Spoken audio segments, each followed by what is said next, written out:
Absolutely. And the reason why I say that is because if I am expected to believe in this entity, then this entity, in fairness, that has so much power compared to me, assuming that it exists, would be morally obligated to recognize my dilemma in lack of perception and to give me a concrete sign.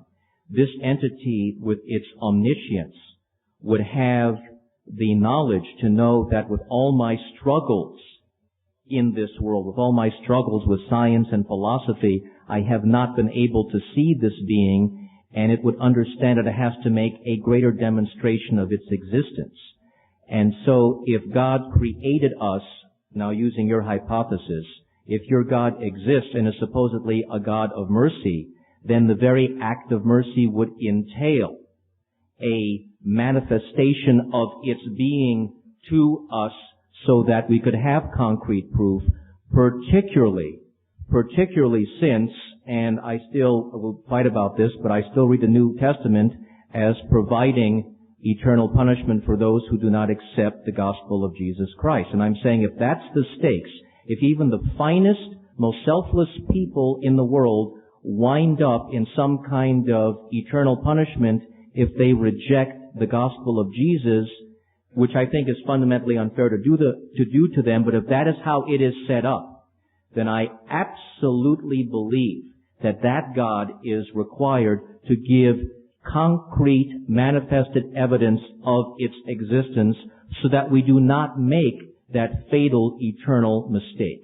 If the stakes are so high, then I think that God is incumbent upon us to show itself. And if it were not so, then God should not have implanted in me the reasoning facility to look this way.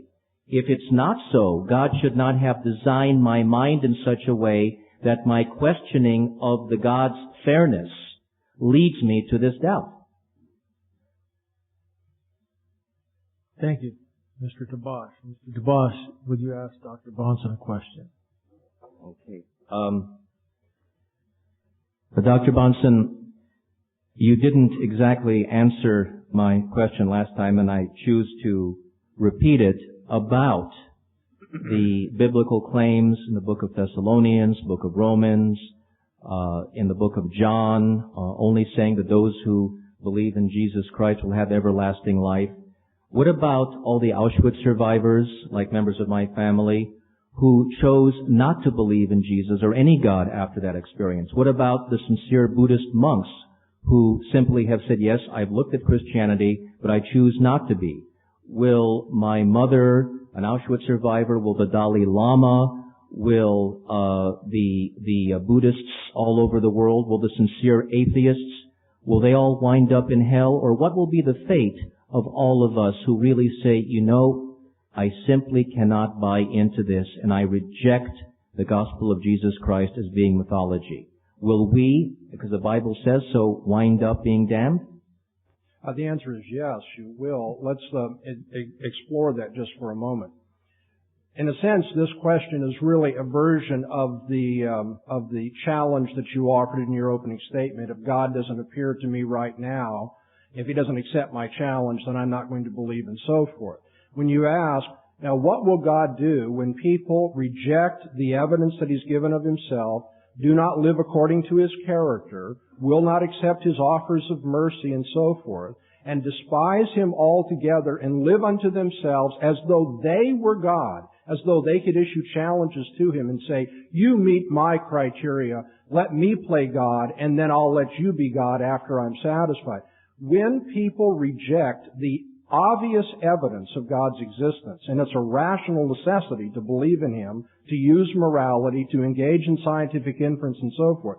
When people do that, then of course God will be true to His own character. He will say in the end, you will not determine the final end of things. I will determine them by my own character. If the doctrine of hell is not true, then God is not true to His character. Because God says, those who will be with me must emulate my character. They must be like me. Now, of course, He is under obligation to show what He is like, and He has done so. He's done so pervasively. He's done so, as the Apostle Paul says, in a way that cannot be avoided by any man. And it's only for that reason that Christian theology teaches that those who end up going to hell do so by their own perverse choice. Now, if God were to say, I'm going to create people, and even though they, in the face of obvious evidence, despise my character, live unto themselves, and I'm just going to let them come to heaven anyway, God is basically saying, they don't have to be like me. My character really means nothing. He's saying, I despise you. You have chosen to reject me. Now, I hope you don't continue to do so, Mr. Tabash, but for the moment, if you reject God, and then He says, you're going to live with me for eternity, Bahnsen. then He's basically saying, I'll not respect your wishes. Thank you. We'll move to the third phase of segment 1, which will culminate segment 1, and we will now have Dr. Bahnsen's 7-minute rebuttal. By way of rebuttal of what you've heard from Mr. Tabash so far in our evening's debate, about all Mr. Tabash has demonstrated is that he personally does not like the Christian God. But we really have to ask, please do so, no matter what side of this issue you're on. The fact that he's told you he doesn't like things in the Bible and he doesn't think this is right and so forth, how in any way is that philosophically relevant to our debate? That's what I want to know. How is it at all relevant that Mr. Tabash doesn't like the Christian God? Now, it would be relevant to the debate if his implicit assumption is this: if I don't like something, then it doesn't exist. But that would be intellectually childish, wouldn't it? Kind of like the child who gets angry at his restrictive father and pulls the covers up over his head and says, you don't exist because I don't like you. Or throws a temper tantrum because he doesn't like spinach in his experience.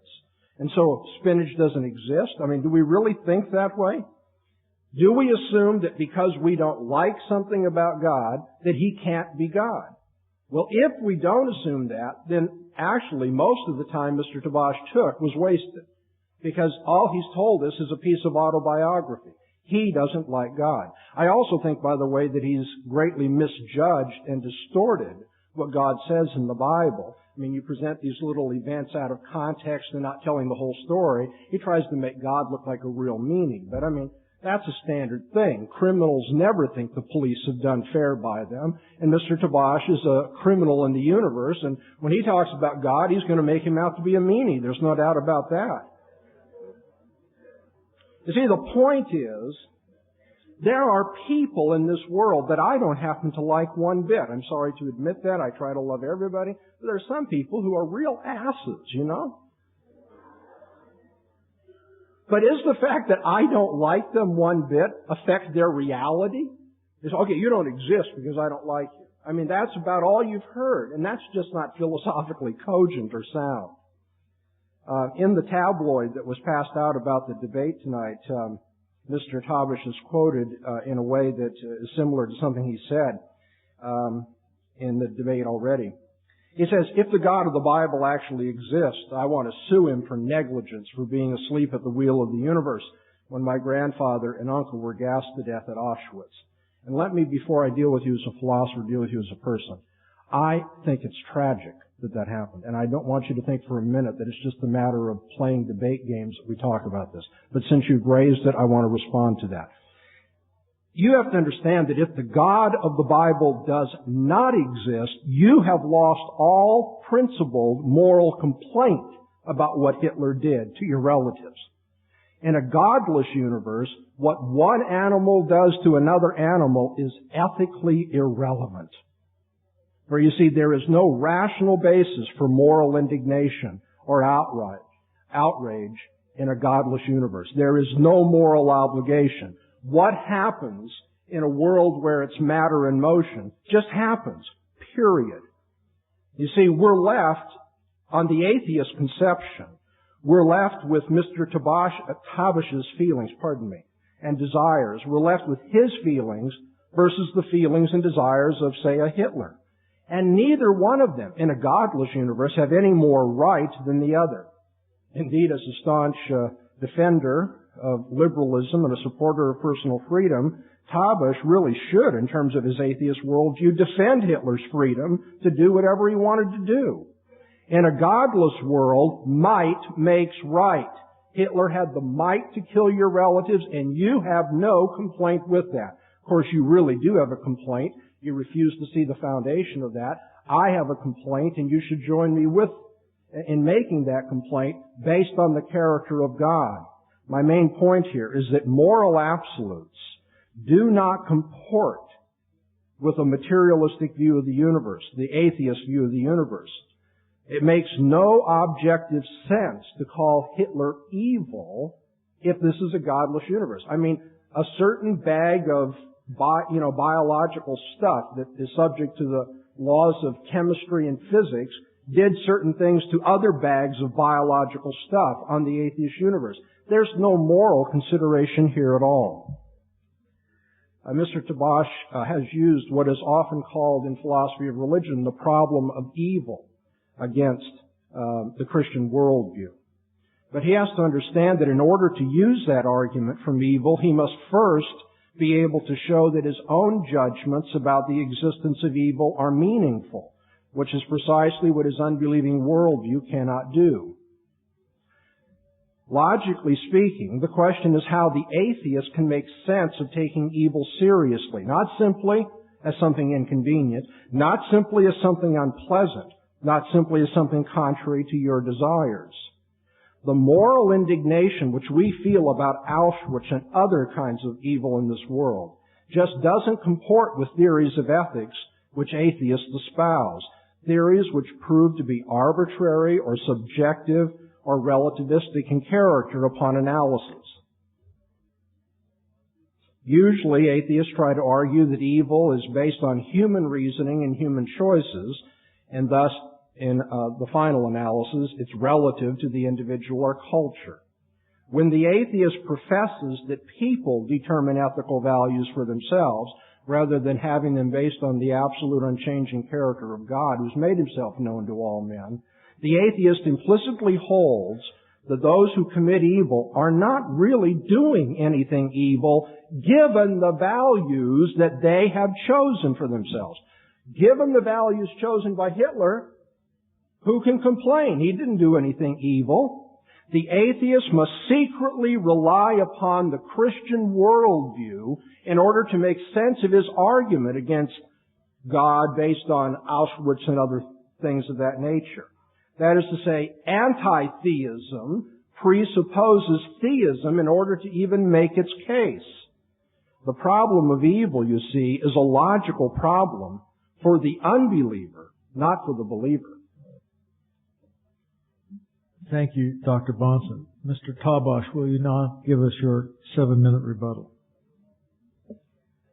Well, with all due respect, I believe that it is Dr. Bahnsen who is just being autobiographical. The only thing is rather than his personal sense of what should and shouldn't be, he is using an ancient book which to me is filled with great moral flaws and also has no evidentiary basis for belief.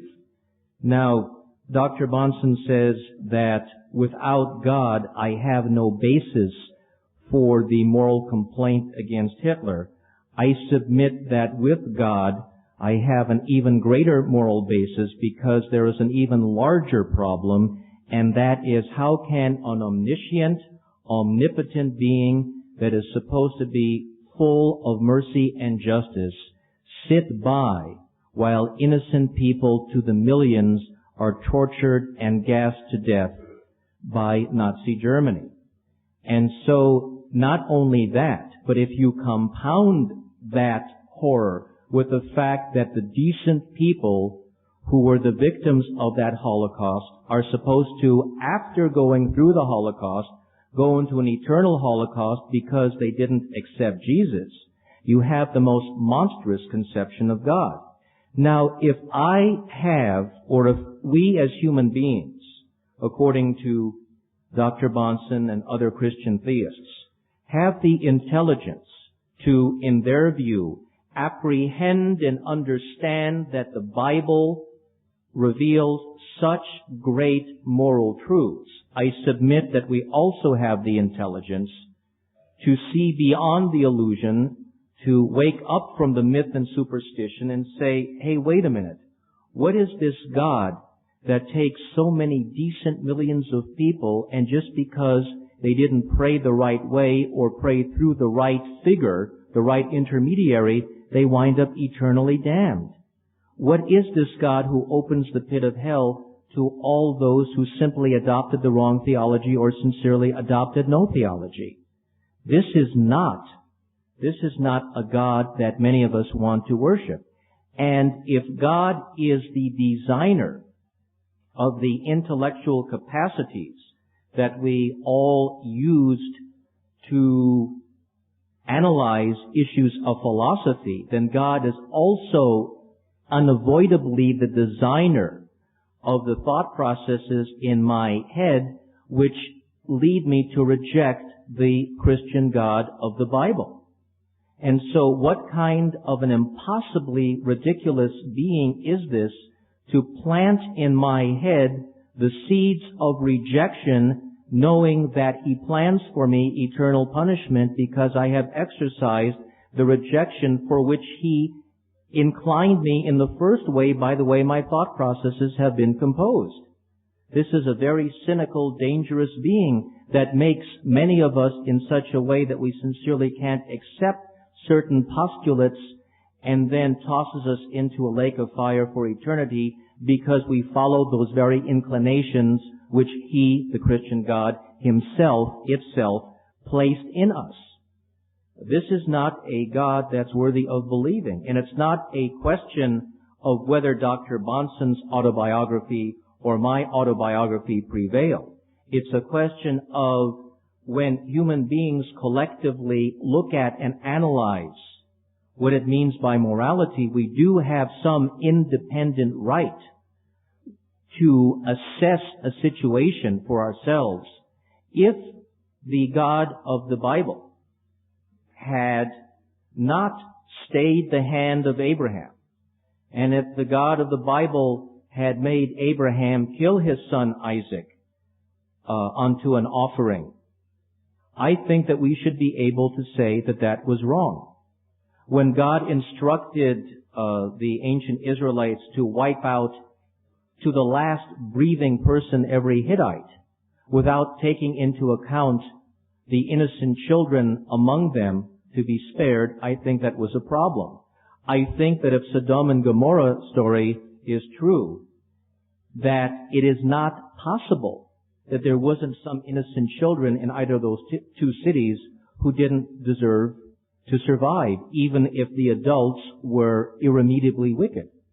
I also think, and again showing the absurdity of biblical mythology, that it was very cruel of God to turn Lot's wife into a pillar of salt merely for looking back at Sodom and Gomorrah, particularly the poor woman who were on a low-sodium diet. So I think that when you look at the fact that the types of supernatural absurdities which occur in the Bible would be believed in no other context, but there is a kind of sui generis modality of suspended credulity that comes to the Bible, that we compartmentalize the normal analytic process that we use to confront and to deal with every other facet of the human condition, but that when it comes to the Bible, we suspend our rational analytic capacity and accept the most outrageous fairy tales and horror stories as actual truth, which we would not do in any other context. It tells us something, and it gives us a legitimate basis for doubt. It would be more appealing to believability if those things set forth in the Bible were the types of phenomena which we saw manifested in all other areas of human life. If supernatural events were a daily occurrence, if the appearance of angels and supernatural beings were something that accompanied our daily experience, that is something that would make the Bible more believable. But to say that in an empirical universe, that the only exception to the standard laws we live with every day is the biblical account of truth, I think is a very, very weak argument. And so I submit that the evil supernaturalism of divine retribution for failure to pray the right way is an anathema to justice, and that this God does not, in fact, exist.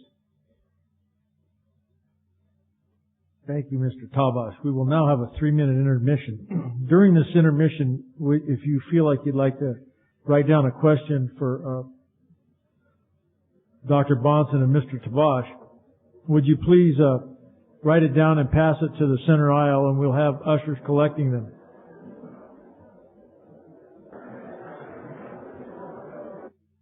We will now begin segment 2 with Mr. Tabash and a 10-minute opening statement. What an incongruous sight. You have to have humor about life. Here I am standing with the Bible like a TV preacher. Love the irony of existence. I quote from the book of Mark, chapter 16, verse 16. And he that believeth and is baptized shall be saved, but he that believeth not shall be damned. Now, I have a problem with that. And my problem with that is that there is no proof that only those who believe as set forth in the book of Mark will be saved and that others will be damned. Let's take Gandhi, for instance. Here is a man who rejected Christianity. He gave of himself to free his people. Whether his concept of nonviolence may have been a little bit impractical, he meant well, and no one could impugn his motives. He was selfless and was as close to the giving, self-effacing concept of a saint as we've seen in the 20th century. Is he burning in hell just because he, like many of us, had some kind of spiritual cataract that blinded us to the true reality of Jesus?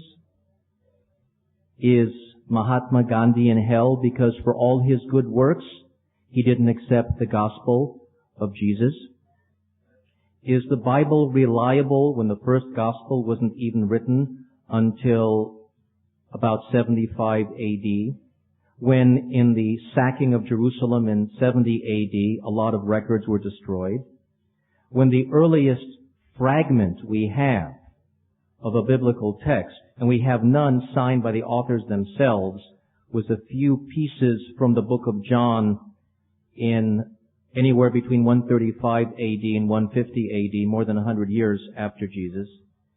When the books of the Bible weren't even codified into a uniform canon of what's in and what's out until about 325 AD, 300 years after Jesus lived at the Council of Nicaea, and when, as the former California Episcopal Bishop James Pike points out in his book Of This Be Heresy, that the Gospel of Luke was the gospel with the least number of votes and made it by only one vote out of 318 bishops who were there, and where there were a lot of other gospels, I think about 30, that were rejected.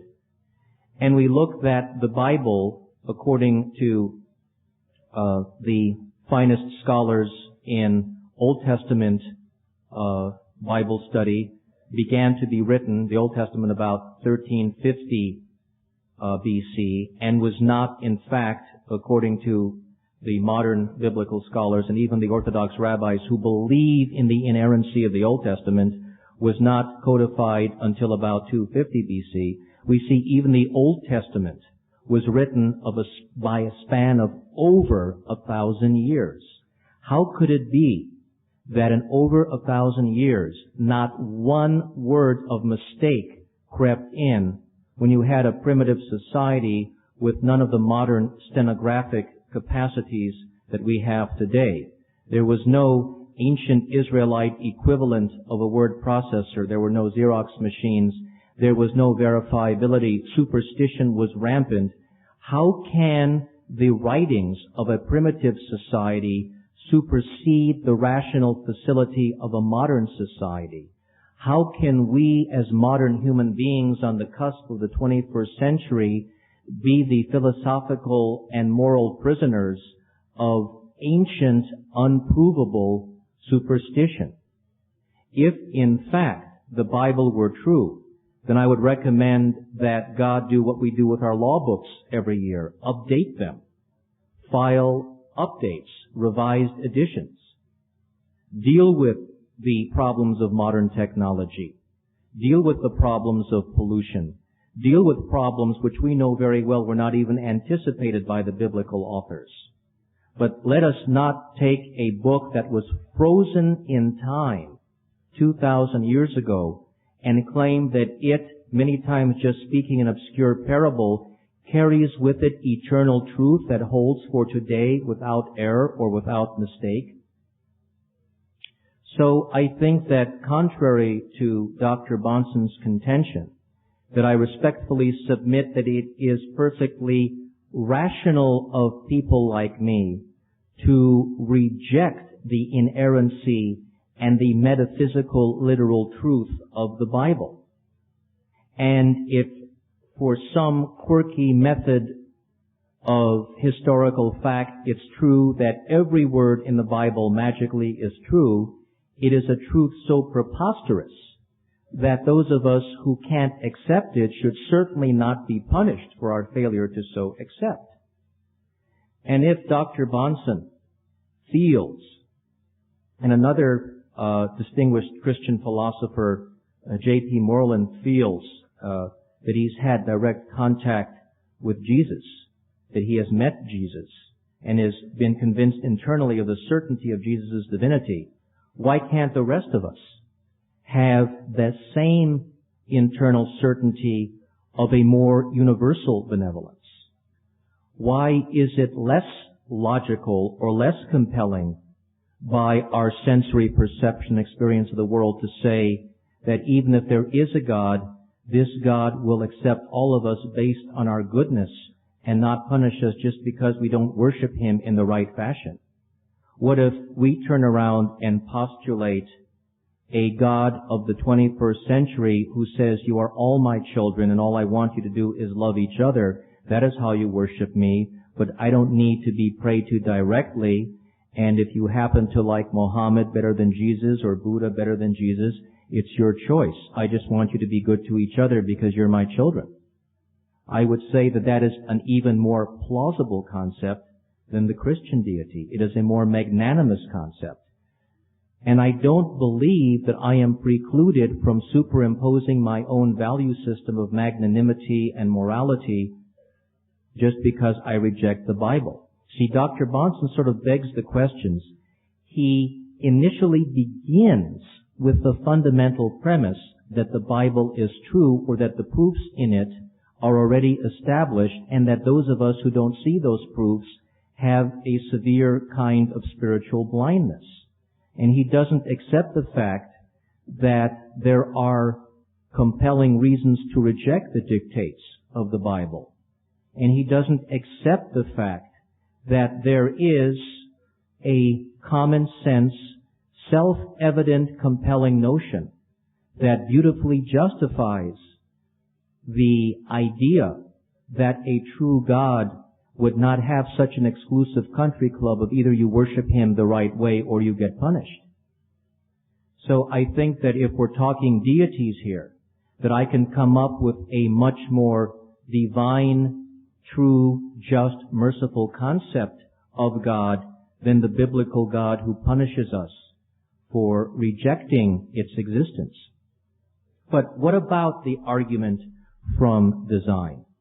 Isn't this great uniformity of law? Isn't this great immutability? Isn't the fact that German shepherds always have German shepherds and that they don't have roosters and that roosters give birth to roosters and that roosters do not give birth to rainbow trout? Doesn't that sort of say that these rules in the universe hold? And if they hold, then they hold across the board, and thus we turn the argument for design back on its proponents and say, your very argument defeats the theistic concept you're trying to promulgate, because your very argument postulates a universe that is locked into a sequence of perceptual laws that no one can violate, not even God. And then if we have a concept of God, we are thrown back on the pantheistic notion of Spinoza, which sees God as just the zeitgeist, the inspiring aspect of nature. And then we don't have room for any proofs, because they have not yet been adduced, that the universe is dependent for its creation and continued sustenance on a supernatural invisible being outside the universe. That within the time and space conceptuality of this universe, that it is being contained and supported and upheld by something outside the universe. The argument from design argues the opposite. The argument from design argues that the laws of the universe are uniform even unto its creative elements, and that would negate the Christian concept of God. Thank you, Mr. Tabash. Dr. Bahnsen, may we now have your 10-minute opening statement.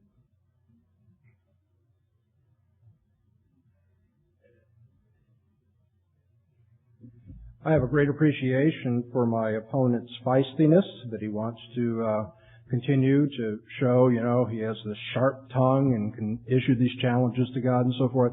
But I am still waiting for proof of the kind of, things that he just throws out there on his own authority, that there can't be a hell because of this reason, he can superimpose his values and so forth. I want you to notice something about what's going on in the debate here tonight. In the first place, Mr. Tabash has not yet understood the challenge that's been directed to him. He has very little time left to deal with it. I hope that he'll use it when it does come. In my opening remarks, I pointed out that the inductive principle needs a rational foundation, and that we use the inductive principle when we reason, when we engage in discourse, when we do anything to make our experience intelligible. Everything Mr. Tabash has been saying tonight, all of his reasoning, all of his argumentation, fallacious or not, all of it has assumed the inductive principle, that there's a uniformity in nature. That is not the design argument. So I hope that he gets to the debate tonight and catches up with what's going on, because no one is arguing the teleological argument tonight.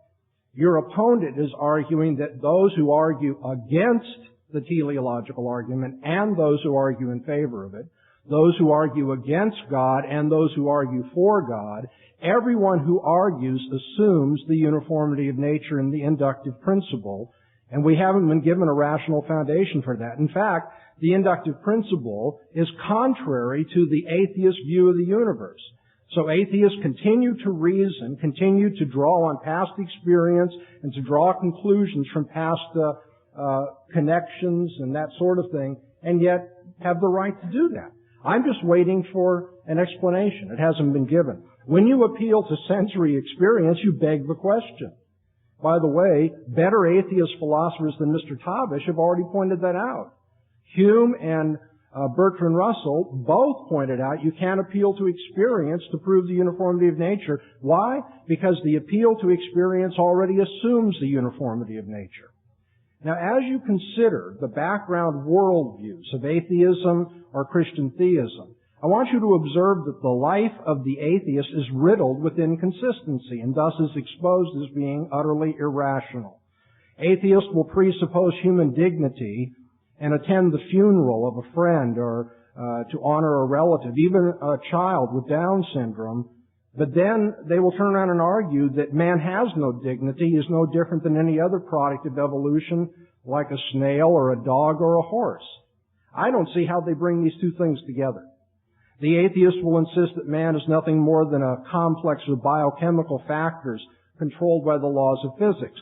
And yet he kisses his wife and his children when he goes home, as though there is something called love that each of us share in the family. The atheist will argue that in sexual relations, anything goes. There are no moral absolutes. Don't impose your views on others. He'll even defend prostitution, but then indignantly condemn child molesters or morally repudiate necrophilia. You see, the atheist is just a bundle of contradictions. He can't bring his worldview into harmony with itself.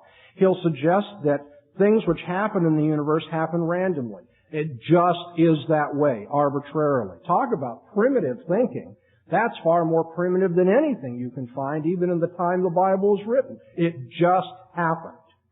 But then he'll turn around and he looks for regularities and law-like explanations of events. He looks for uniformity and predictability in the things that he studies in natural science. You see, the atheist doesn't have a workable worldview. He may go on and on autobiographically about how he doesn't like the God of the Bible and doesn't like the doctrine of hell and all that, but he doesn't have a workable worldview in terms of which to reason in the first place, to argue at all. And he exposes its weaknesses at every turn in his life. You see, you can claim that there is nothing spiritual, nothing immaterial, nothing abstract and universal, that only concrete particular things exist. You can claim that events are just random, that there's no personal plan or control or purpose in the universe. You can claim that reality amounts to nothing more but matter in motion. But you can't act or reason in that way. And as long as Mr. Tabash continues to reason, as long as he continues to assume the uniformity of past experience with what he's saying now, what conclusions he draws scientifically, how he makes his experience intelligible, he's not living in terms of his own assertion about the nature of reality. We have to ask the atheist, why should you be rational? I mean, if man doesn't have a mind, he's just has a brain that's subject to the laws of chemistry and physics, then there is no objective reasoning and there's no freedom, actually, for us to consider evidence in an argument and choose one way or another. Just like weeds grow, so the mind of man does whatever it does by the laws of physics. We have to ask the atheist, where is the origin of life? On the evolutionary hypothesis, we are led to the irrational view that life spontaneously generated.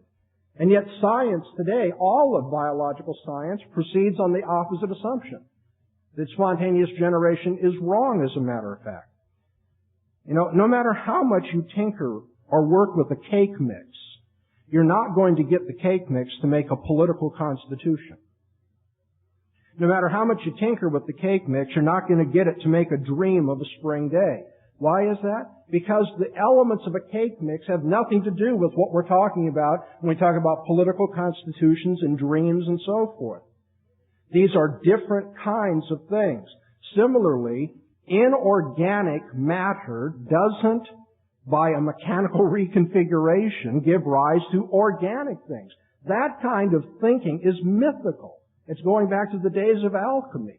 But that's what the atheist worldview leaves us with. We don't know why we should be rational. We can't understand the origin of life. On the atheist worldview, why should we think in terms of scientific inference? This is what I keep driving at. If you're a materialist, there is no uniformity in nature. There is no answer to Hume's skepticism, in which case the atheist can't assert anything, even that he doesn't like God. Why should we be moral in terms of the atheist universe? On a naturalistic principle, there is no right or wrong. There's just might. There's just what happens. You can't find obligatory authority anywhere in the world if it's just matter in motion.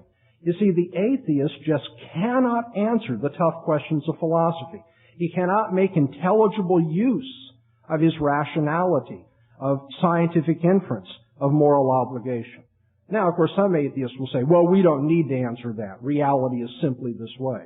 That is to say, he wants to be arbitrary. Well, if you're going to be arbitrary, don't bother to debate. Just say, I'm going to say whatever I want to say. Or sometimes atheists will say, no answer is possible to those deep philosophical questions. No one can know for sure. Of course, that's self-contradictory, isn't it? If no one can know for sure, then how do you know that no one can know for sure? Basically, what atheists end up saying is that, well, everybody knows nature is uniform. Everybody knows there's moral absolutes. Everybody knows these things. And you know what? On that point, I agree with the atheist. Everybody does know these things. But the problem is they don't comport with atheism. These things that people know very well, the continuing evidence that you need a Christian theistic worldview to make sense out of experience, These things don't comport with atheism. Key philosophical questions are answered by atheists arbitrarily and inconsistently, in a way which can't make sense out of ordinary human experience and reasoning. And atheists try to hide this gaping defect in their theorizing from themselves, but it's not being hid from you tonight.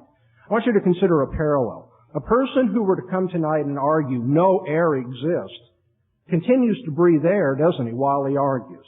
And when I point out that if, as he says, no air exists, he couldn't be breathing, it would be intellectually inept for him to respond, no, you're wrong to say my theory implies I couldn't be breathing, because in fact I am breathing. You see, he would be so self-deluded that he wouldn't catch the significance of the fact that the facts belie his theory. And the facts, the most common facts of life, inductive reasoning, scientific conclusions, moral judgments, making experience intelligible, belie the theory of atheism. Intellectually speaking, atheists continue to breathe. I know that. They continue to reason, to be scientific, to make moral judgments. I don't doubt that. But the atheistic view of things would, in theory, make such breathing impossible, would render science arbitrary, logic impossible, and ethics nonsense. Atheists work hard to hide this intellectual poverty from themselves. That's why they look up verses in the Bible and try to ridicule things, rather than getting down to the basic issue of, do you have a philosophy of life in terms of which you can reason about anything at all? And they pretend, philosophically speaking, that they're not breathing God's air all the time they're arguing against Him. The Apostle Paul in Acts 17 said to the philosophers in ancient Greece, in Him, in God, we live and move and have our existence. You see, God is the very atmosphere of our lives. Thank you, Dr. He's the intellectual precondition of all of our rationality and all of our morality.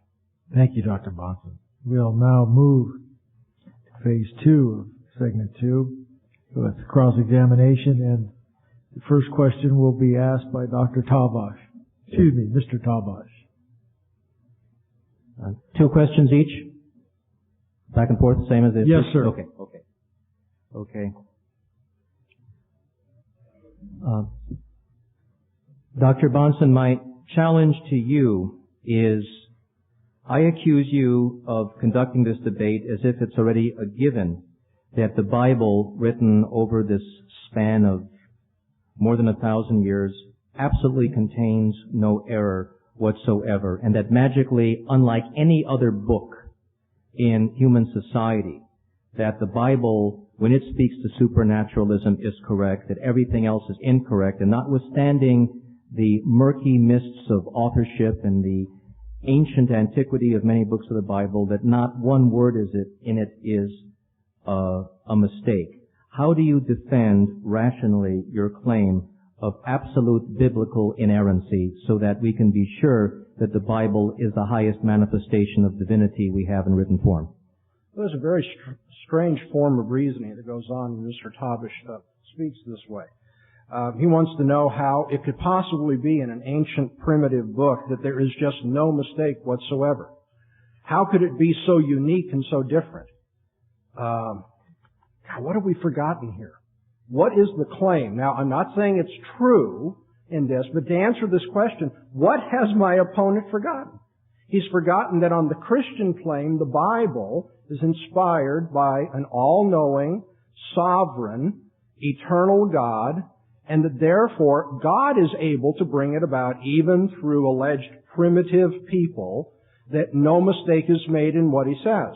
Now again, I am not asking, I didn't, by the way, he keeps wanting to bring this up. Have you heard me refer to the Bible once tonight, except in a passing allusion at the end just a moment ago? I haven't come and say, look, the Bible says there's a God, you've got to believe the Bible, so we keep going back to that. But he wants to keep, going into these things. But the answer to the question is, if the Bible is what it claims to be, if it's accepted on its own terms, it is the Word of the living and true God who knows all things, controls all things, and can bring it about, therefore, that the book is whatever He wants it to be. Now, no other book is like that book.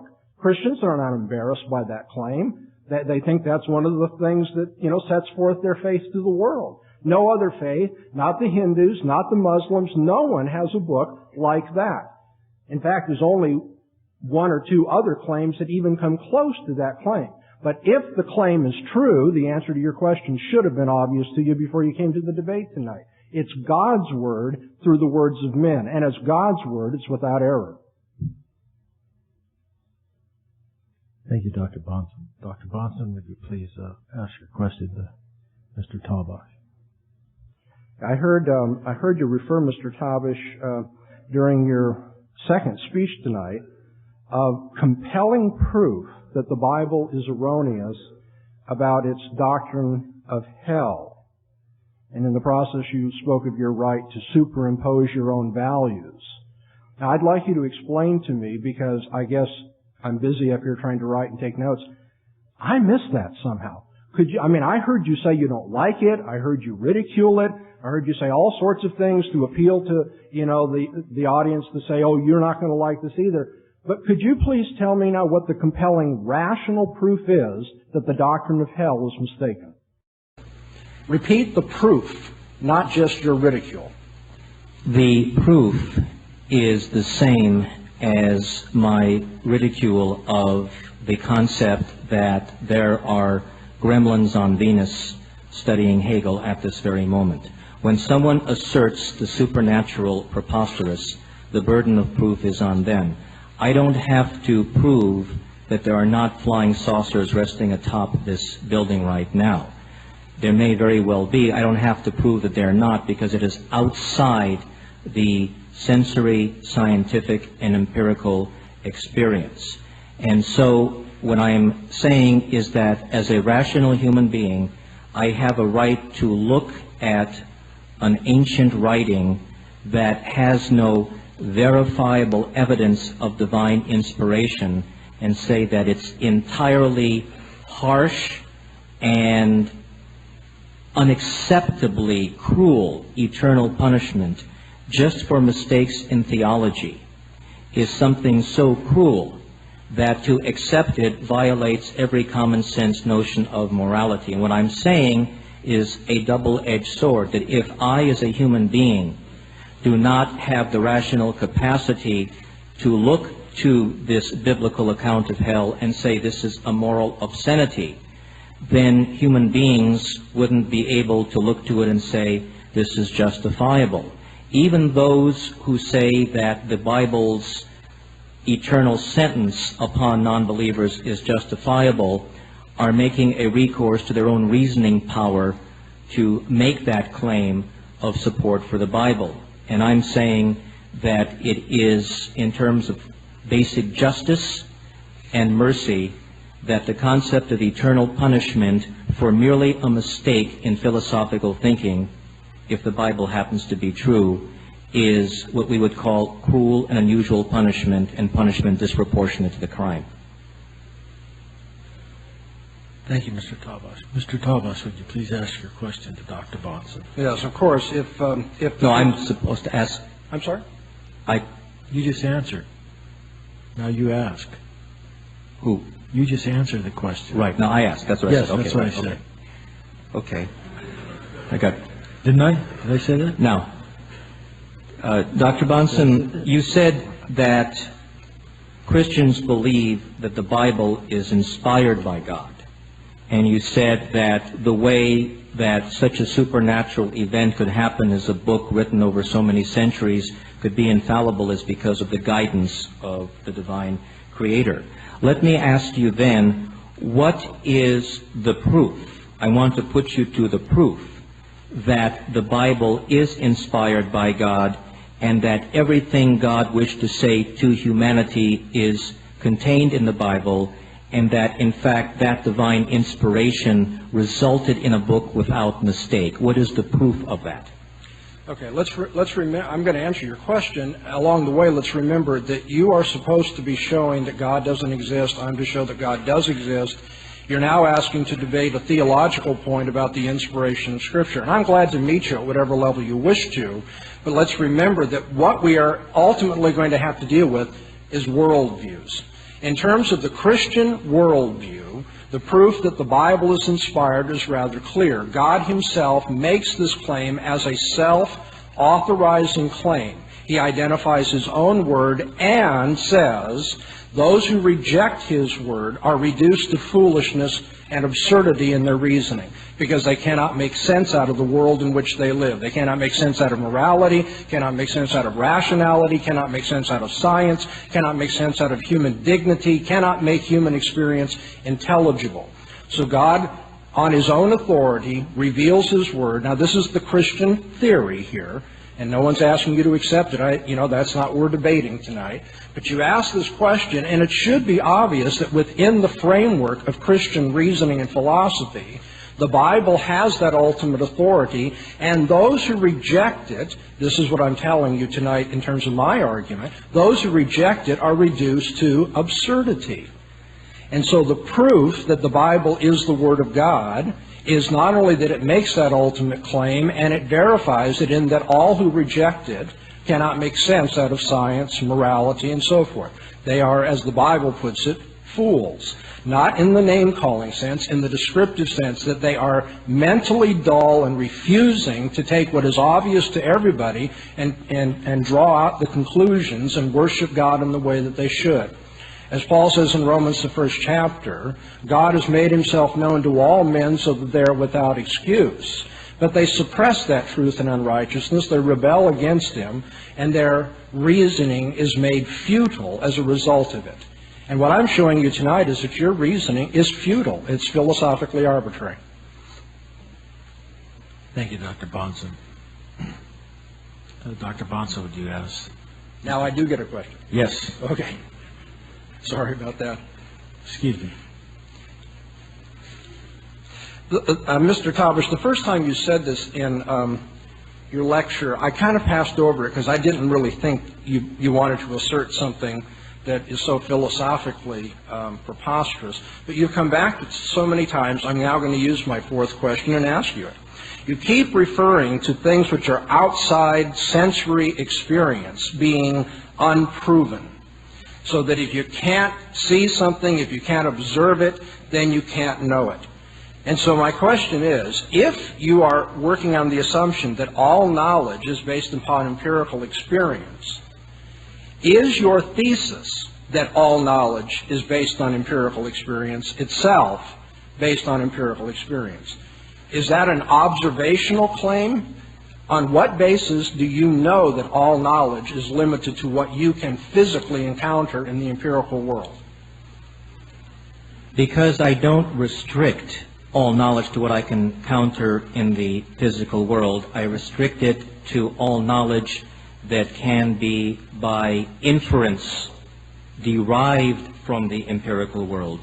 To say that a supernatural being exists outside the universe and that the universe is sustained on that breaks the chain of command of empirical causation. But to say, for instance, that subatomic particles exist and that microcosmic subatomic particles exist is an extension of trying to determine the components of larger macrocosmic entities. But even though neutrinos and neutrons, electrons and protons escape the human eye, they are inferable along the same causal chain of command as are the larger objects that they constitute. However, unlike microscopic entities, the notion of a God that is transcendent to and outside the universe and actually leaps away from that very causal chain of command, that is something which is not empirically inferable from the evidence available to us. So things don't have to be seen if there is a causal chain that can lead to their inference. As, for instance, viruses. We can't see them, but we see that they are in a continuum along the same chain of command of causal events. But to go outside the universe and say God stands to the universe as an atom stands to this wooden podium, I believe is not analogous, because God is outside the causal chain and the reasoning does not empirically follow. Thank you, Mr. Tabash. We will now move from the cross-examination phase to the 5-minute rebuttals. Mr. Tabash will please give us your 5-minute rebuttal. Well, Dr. Bahnsen wants to focus me away from the Bible, but I can't let him do that, you see, because he believes as a Christian theist. And Christian theism, by very definition, stands or falls on the Bible. Now, I'm afraid that Dr. Bahnsen did something which was very much question-begging. He said that the Bible is self-authenticating because it makes that claim. Well, I know Dr. Bahnsen, as a fundamentalist Protestant Christian, probably would not like the claim of the Roman Catholic Pope to divine infallibility. But a Roman Catholic could make the same argument and say, wait a minute, that claim is self-authenticating by the papacy.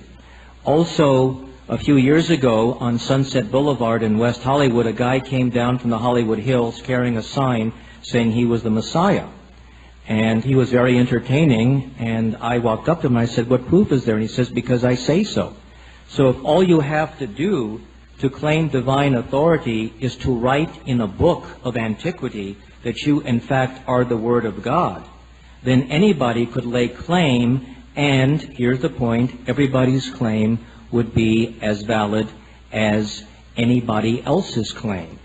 So if self-authentication is a very, very dangerously poor argument to get at the notion of divine authority, because all religions claim self-authenticating. There are Buddhist monks who will tell you that the proof of their doctrine can be experienced directly through a meditation process, and that itself is an even greater authenticity because you can experience it directly. Shouldn't that be a superior mode of inquiry, your direct experience through meditation, than just an ancient book that was written such a long time ago? Does that mean then that the mystics, the yoga masters of India, the Taoist masters of China, and the Tibetan Buddhists, and the Zen Buddhist masters of the Japanese language islands, that they are superior to Christians because they don't rely on putative words written in a book, but they engage the experience directly? And so wouldn't that be a greater authenticity and leave Christianity in the dust, because then the Eastern religions based on direct experience aren't just on written hearsay, but on direct encounter with the infinite through direct contemplative merger. So that would seem to not only establish some kind of deity, but it would certainly be the most powerful rejection of the Christian deity, that God is not something that you have to read in a book about, but that you can experience directly. And this brings me to a very important point. If this God exists, then why shouldn't it be amenable to direct experience rather than asking us to believe the hearsay of a bunch of ancient authors whose authorship isn't even authentic? So if in fact the divine creative force exists, why would it manifest through ancient Bibles without updating them, without giving updated confirmation of miracles? Why would that God not turn around and say, forget what men have written about me. They're just men, and women weren't even permitted authorship in those patriarchal societies. So why don't you experience me directly? And if we can experience God directly, then we have no need for Christianity, because that explodes the whole concept of Jesus as a valid intermediary. And so the point is that if the Bible fails by its claim of self-authentication to validly make that claim, if it is nothing but a self-serving proclamation, then Christian theism, which is what my opponent is defending tonight, not theism in general, but Christian theism falls apart completely because it is dependent on that book. And I'm arguing a larger point, which is the fact that a book claims something doesn't mean it's true. Otherwise, the people who write books about their UFO abduction experiences are telling the truth because they're self-authenticating it and they're putting it in a book. So I would say the Bible, with its inconsistencies, with its irregularities and its span of over 1,000 years in composition, is simply not a valid basis to say all our brothers and sisters on this planet will go to hell unless they believe in Jesus. Thank you, Mr. Tabash. Dr. Bahnsen, will you please give us your 5-minute rebuttal? Well, now I really am convinced, with all due respect to my opponent as a human being and so forth. I care for you, and I'm not at all trying to take down your dignity, but I really am convinced now that your worldview reduces to philosophical absurdity. We have heard Mr. Tabash claim that all knowledge is either by direct observation, or he said, as though he were answering my question, he didn't. It's either direct observation, he said, or it's empirically inferable. That is, it's something you can infer from your direct observations. But don't you see that the claim that all knowledge is observational or based on empirical inference is itself a claim that's not observational, nor is it based on empirical inference. No number of observation reports from people in the world will logically infer, will bring down the conclusion, all knowledge is restricted to observation. That is a self-refuting claim. And our opponent here tonight hasn't even thought through his worldview enough to realize that. He's stepped into this, and now, you see, he doesn't know any of the things that he has claimed tonight whatsoever because he hasn't proved them by observation. Notice that he claimed there can't be a hell because that's just too preposterous. Oh, did he observe that it's too preposterous? Now, on the one hand, you have an opponent here who says you only know what's based on observation or by inference from it, and then you have him making all sorts of claims that have nothing to do with observation, and no attempt is even made to make them observational. So you see, he contradicts himself in the very process of trying to defend his atheism. He tells us that proof is not by a mere claim to inspiration. Of course, I didn't say that it was by a mere claim to inspiration. I talked about the fact that the Bible must first make such a claim. It must be self-attesting, or we wouldn't have any reason to take it to be that way. And I said those who reject the claim are reduced to rational absurdity. Not all claims to self-authentication are in fact true. I know that. You can have some guy wander down from the Hollywood Hills and make all kinds of claims that have nothing to do. But the Bible says, reject this claim and you're made a fool intellectually, morally, in terms of human dignity and all the rest. What Mr. Tabash just totally skirted so he could get back to his ridicule approach rather than debating is that I said that we prove the claim of the Bible from the impossibility of the contrary, that it's the very foundation and precondition of what all of us do all the time in our reasoning, and our making moral judgments, and our living with one another and making human experience intelligible. Throughout this debate, repeatedly we've heard false assumptions set forth as though he has the right to just say it on his say-so. Isn't that strange for a man who just got upset about thinking I was making a claim true just because it was claimed? He's told you about the questionable text of Scripture, the questionable authorship. I'm prepared to defend every one of those points. The text of the Bible, the authorship of the Bible, were that the issue tonight. It's not. All I want to point out is that his saying that they're questionable shouldn't lead you to think so. I'll give you extensive scholarly bibliography to show that he does not know what he's talking about. He assumes arbitrarily that the Bible doesn't have good credentials as a text. It has excellent credentials. Compare the Bible to what we know about the text of Plato. There's only about a 1,200-year difference between the evidence we have for the New Testament and what we have for Plato, and yet no one questions that we understand what Plato said and so forth. And yet we have this man making a claim that you can't trust the text of the Bible. These are false assumptions, and I just don't want you to think that Christianity crumbles because a man makes claims about it crumbling. It doesn't. Mr. Tabash's appeals for evidence, for the plausibility of reasoning, don't make any sense in terms of his own worldview. His own discourse in debating has assumed the uniformity of nature and the inductive principle, but the worldview he's come to defend cannot rationally warrant or even make intelligible the assumption that we can use the inductive principle, that we can reason from the uniformity of nature. As David Hume showed, Mr. Tabash has been reduced to skepticism tonight, and yet he keeps making claims to knowledge, even though he has no rational foundation for them.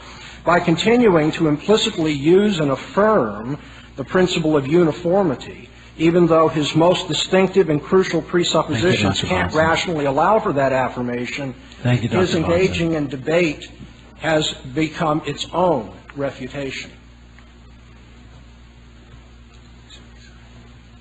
We'll now have a 5-minute intermission, and I'd like our panel who have been screening the questions to please bring them up. And we will head into the next 30-minute question and answer period in 5 minutes. Thank you.